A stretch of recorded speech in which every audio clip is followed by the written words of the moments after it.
welcome to my World Water Monitoring Day event. My name is Emma Bolton. I'm from Brooksville, Florida, and I'm an Earth Echo International Water Challenge ambassador. I am so thankful for all the people that I have gotten to meet and all the experiences that I have had throughout this whole event. I'm so thankful for you all to see this, and I can't wait.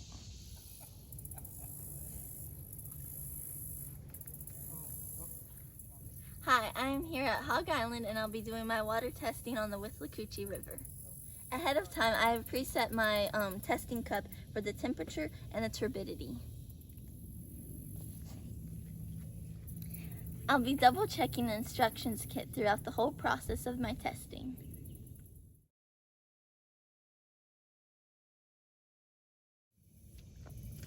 I'll be placing my cup 30 centimeters deep for 1 minute.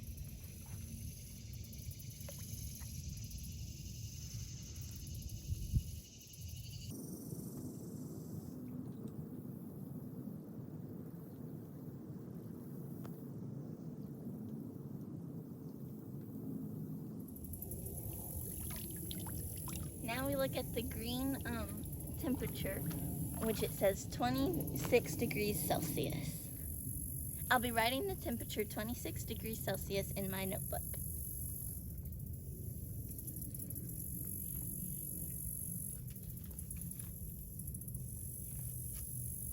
I'll be putting the outside temperature, which is 87 degrees Fahrenheit.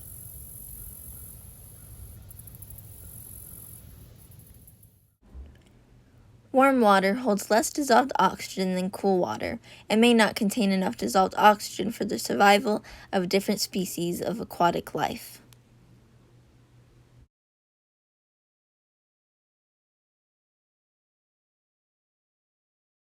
Next up is the turbidity test. I will carefully be collecting water for the turbidity test without disturbing the sediments.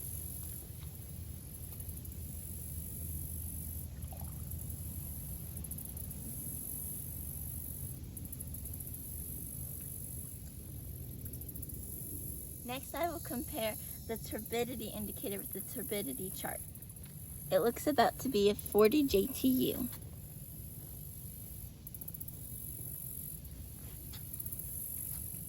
I have to carefully release the water without tearing up the sediments and then record the results.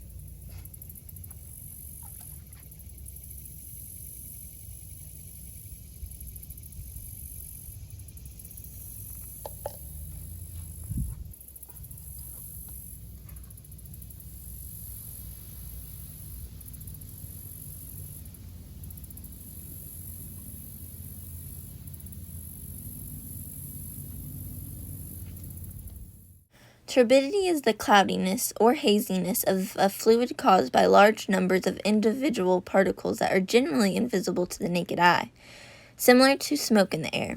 The measurement of turbidity is a key test of water quality.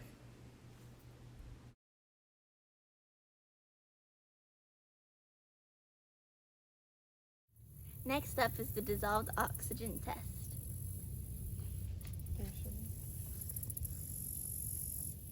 For this test, I have to completely fill this vial of water.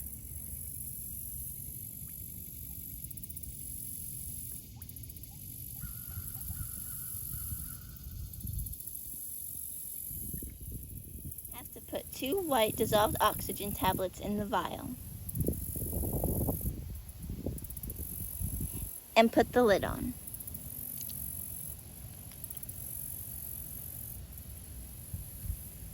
And now I must shake the vial for 5 minutes so that way the tablets can dissolve.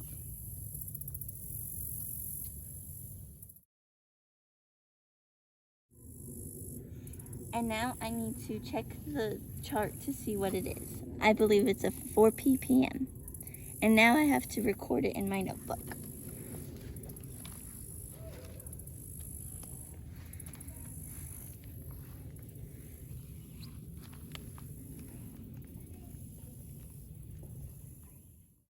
Dissolved oxygen, DO, is the amount of oxygen that is present in water. Water bodies receive oxygen from the atmosphere and from aquatic plants. To complete the dissolved oxygen test, I have to then see the chart for calculation of saturation percent of dissolved oxygen. The temperature was 26 Celsius and the oxygen was 4 ppm, so it will be 49%. Oxygen saturation is calculated as the percentage of dissolved oxygen concentration relative to that when completely saturated at the temperature of the measurement depth.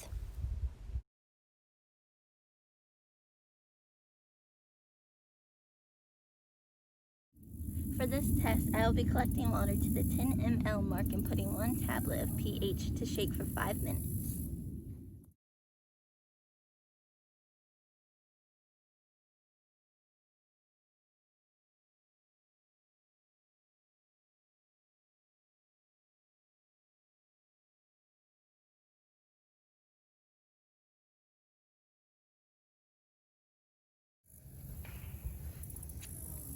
For the pH test, I now have to check the chart to see what it is. I think it's a 6. I now have to record it in my notebook.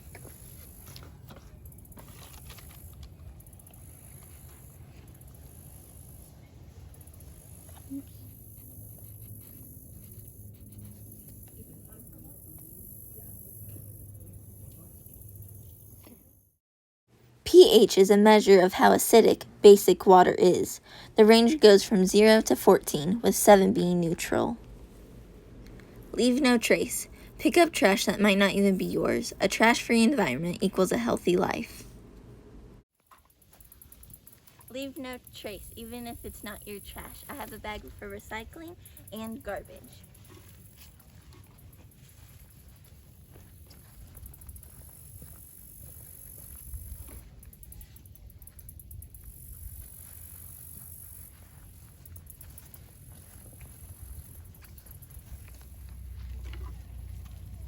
A cigarette, which is very harmful for the environment, and you never know what you might find.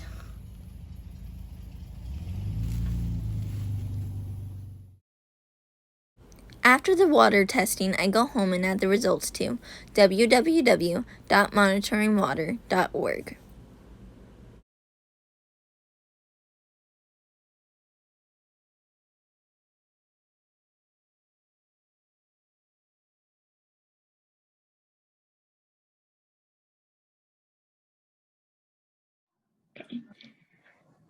Thank you here for coming. If you could just introduce yourself and So my name is Emma Hausman. I'm the program manager for Xylem Watermark, which is the corporate social responsibility program for the water technology company Xylem.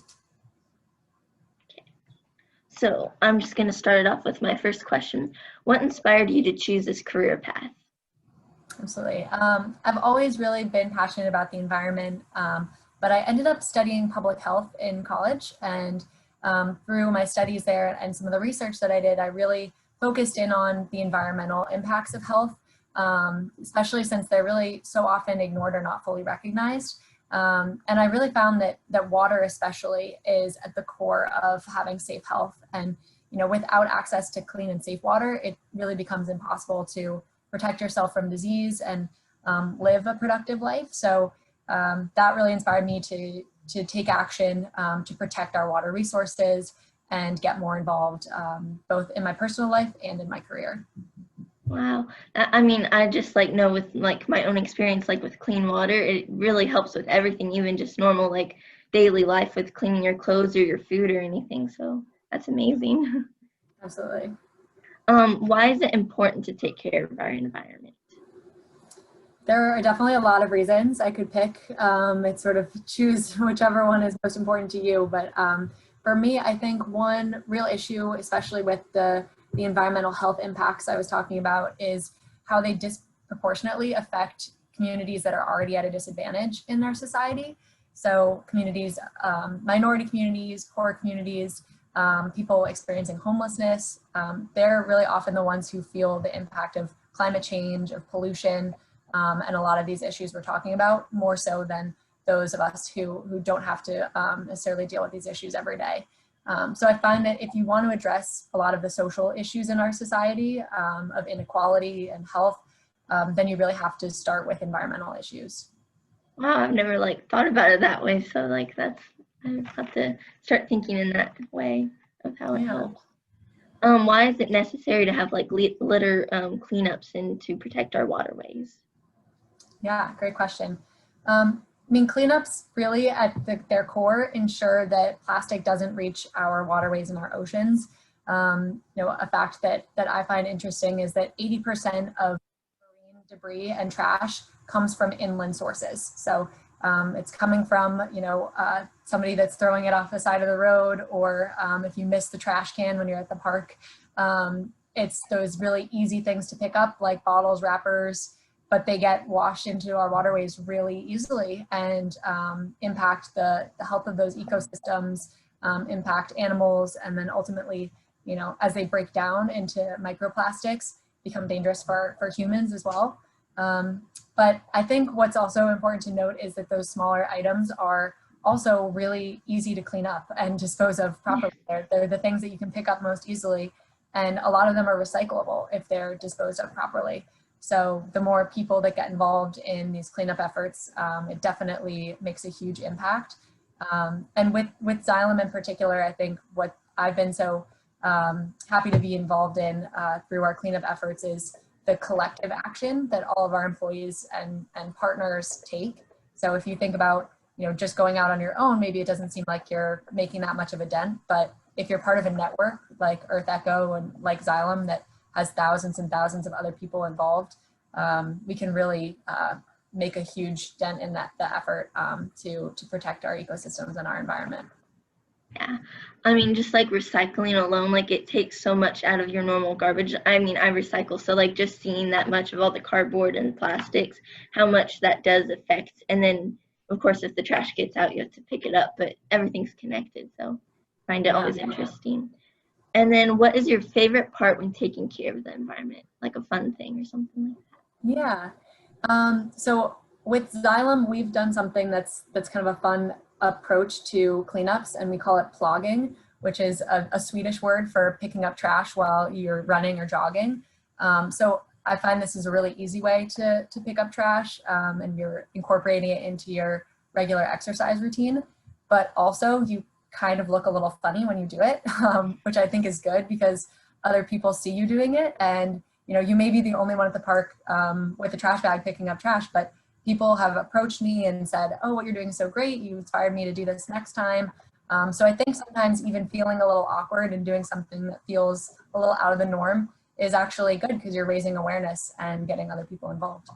Yeah, I love that. I walk with my mom sometimes in the mornings and there'll be trash.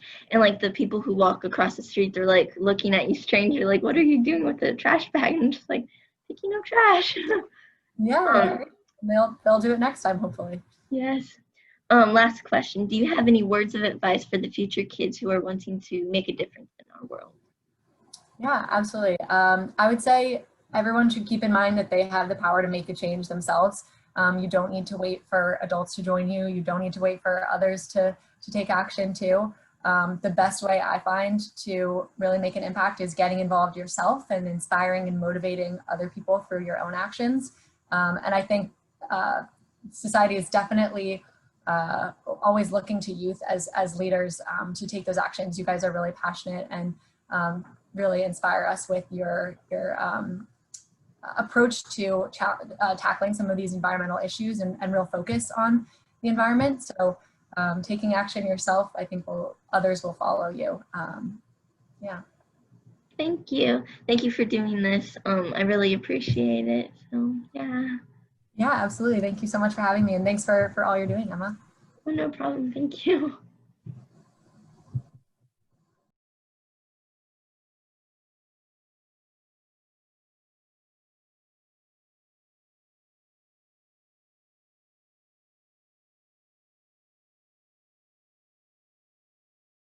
A few of my many goals is to encourage people of all ages, especially kids, to spread kindness and to take care of our environment in our daily lives.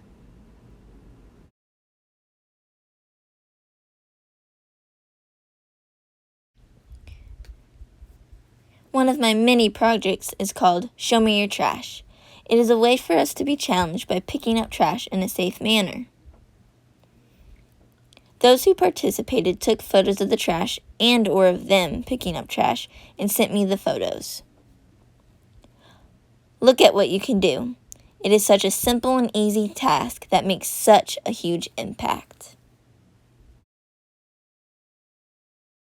The top 10 items collected during coastal cleanups in Hernando County. Cigarette butts make up 18% of the trash collected, in number, not volume. The top 10 items make up 64% of the trash collected, again, number, not volume. To name a few, the number 1 is cigarette butts, food wrappers, and beverage cans. Now just think about all the ones that are on the list and all what you dispose of.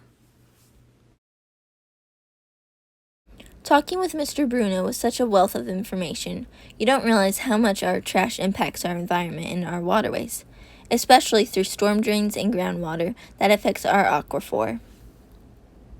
So the question about trash and litter on the roadways and what impact that has on our waterways, when we look at Florida, you're never more than about 160 miles, 130 miles from any body of water, really from either coast.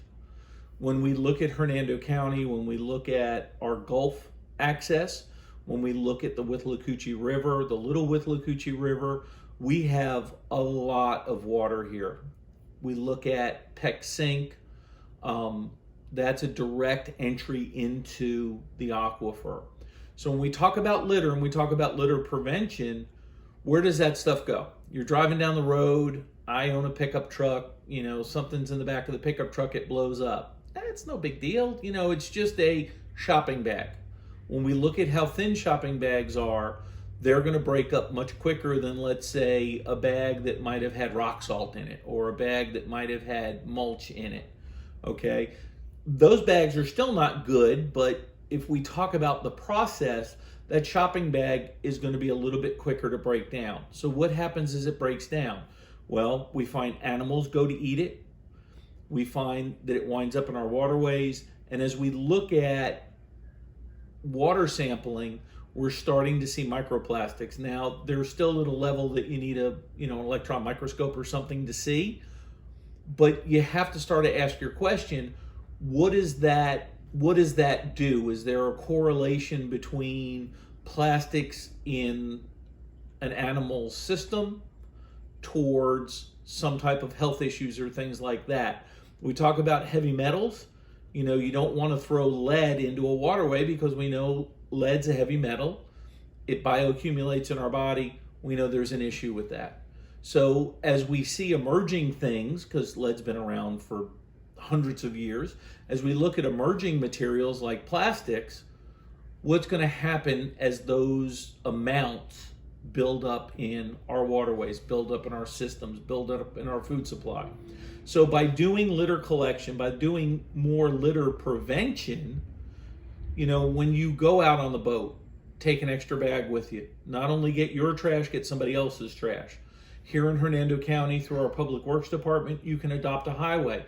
And even if you don't want it for your name, you don't want your name on the side of the road, when you take a walk at night, walking's good for everybody, any age. When you take a walk at night, bring a bag with you. Pick up a few things. No matter what part of the county you live in, whether it's, in the east part of the county where it's really, really rural, or you're in Spring Hill where the neighborhoods have been around for 40 years, you're going to find litter on the side of the road. Pick some of it up. Cigarette butts, water bottles, things like that.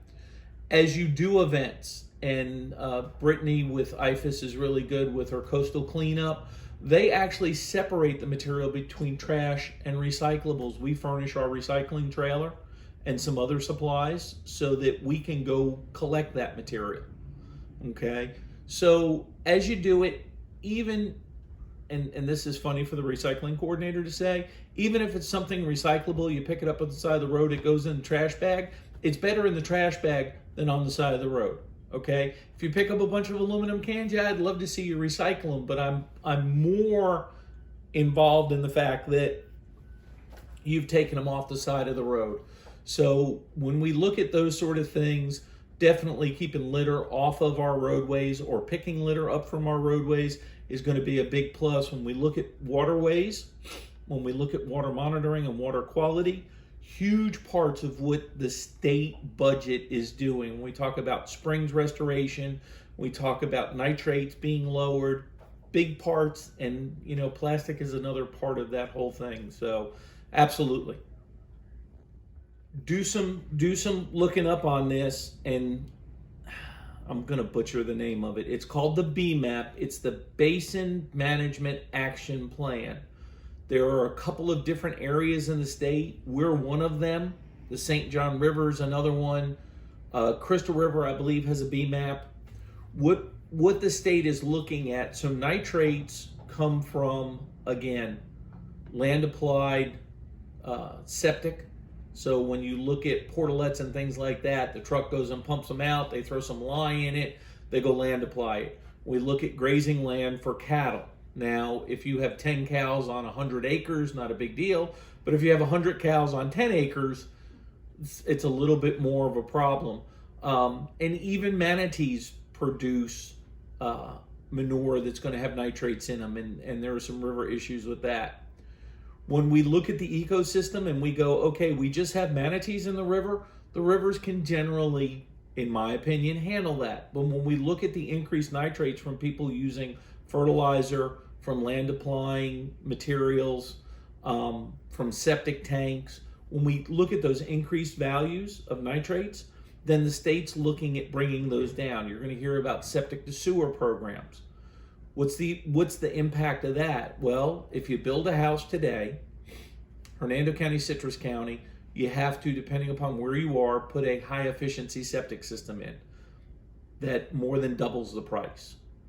Counties are looking at going into areas and putting septic lines in so that you can get on a water treatment system. Chazawiska just did that in Citrus County. Okay, they just went in and put septic in that whole area, and that's been a little fishing village for years. They were just thrilled to have it. Is there a cost to it? Yes, there is. But when we look at water quality, again, just like the microplastics, those nutrients, those increased nutrient levels have an effect on the waterways. The state is looking at, could that be a contributing factor to algae blooms, to red tide? People way smarter than me are looking into it. So you definitely want to look into that. That BMAP is big. One of the things that we have here at the landfill is we have a water called leachate. It's basically garbage water. So as you put garbage in the ground, you get rain, the rain goes through the garbage, it's kind of like coffee that you wouldn't want to drink. Or you get a load of garbage in, even on a dry day, and there's going to be liquid in it. That liquid is water that's come in contact with garbage, so we call it leachate. Goes down to the bottom of the landfill, gets sucked out. Landfill's a big swimming pool. Okay, it's got a double liner system. We suck it out. We were treating it locally, but because we have some increased nitrate levels in it, because of the material we handle here, we're now shipping our leachate off to an industrial water treatment plant that can get those nitrates down. It also helps our domestic wastewater treatment plant keep in the specs that the state would like to see. So that BMAP is becoming bigger and bigger. And the last thing with water quality that is now becoming an issue is the old Teflon chemicals, PFOS and PFAS, PFOS and PFAS.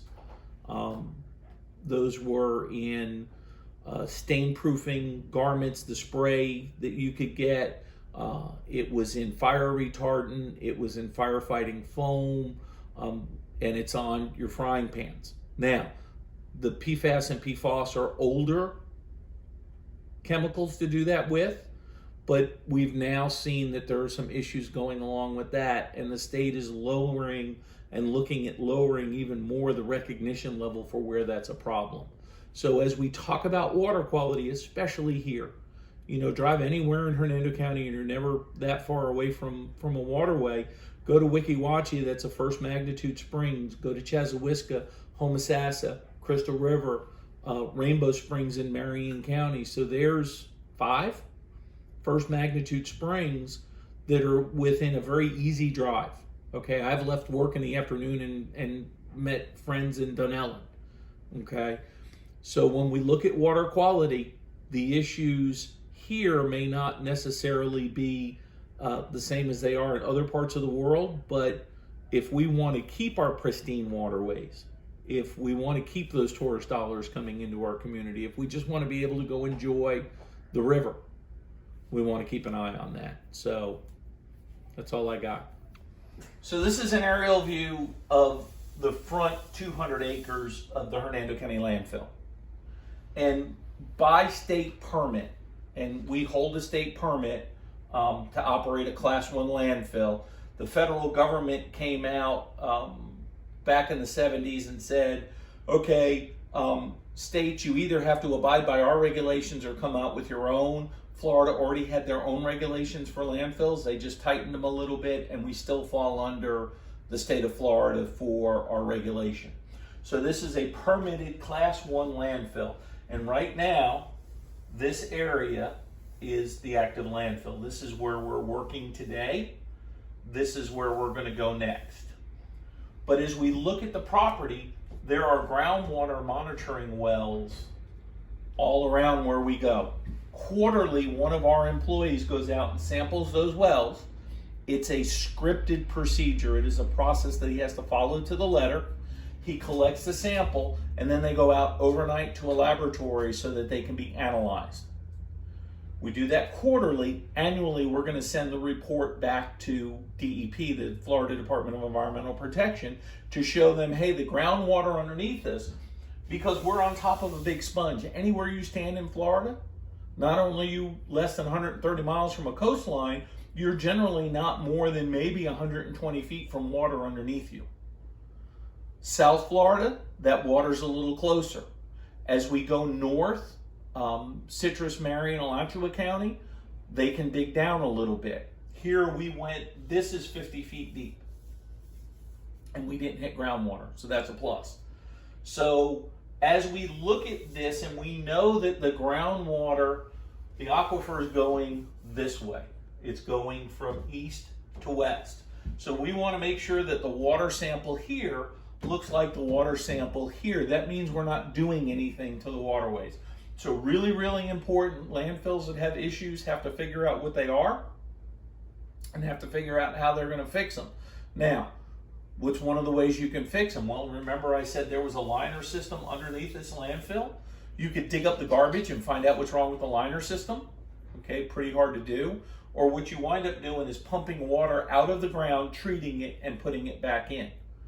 Because once you get off of our footprint, you can't affect the groundwater here. So really, really important. We do more water management between groundwater, stormwater runoff, which you see stormwater ponds here and here, and then leachate. Leachate tanks are here. We pump leachate out of here, put it in the storage tank, take it off site.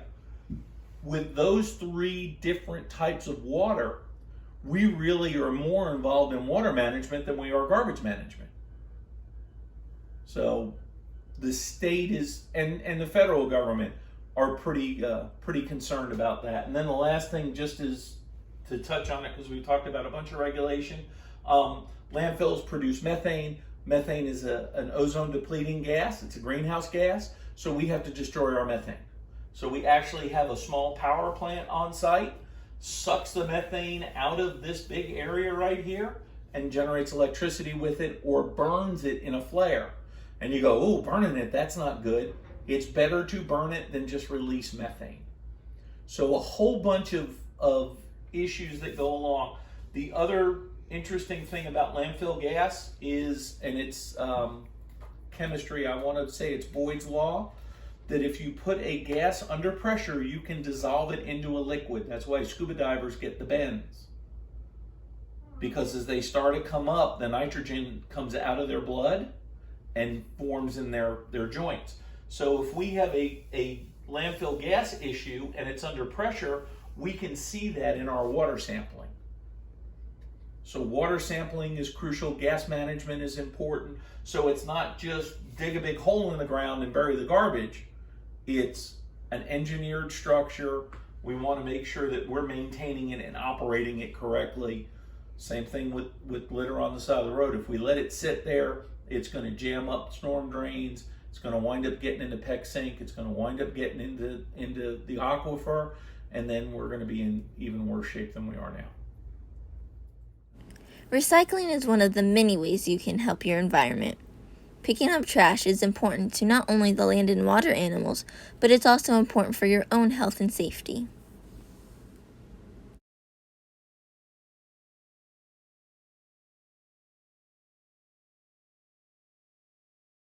If you have any questions, you can send an email to emmaseedsofkindness@yahoo.com.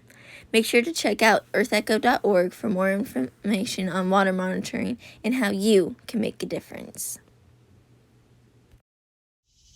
I hope you feel inspired after watching this video. Thank you so much for joining.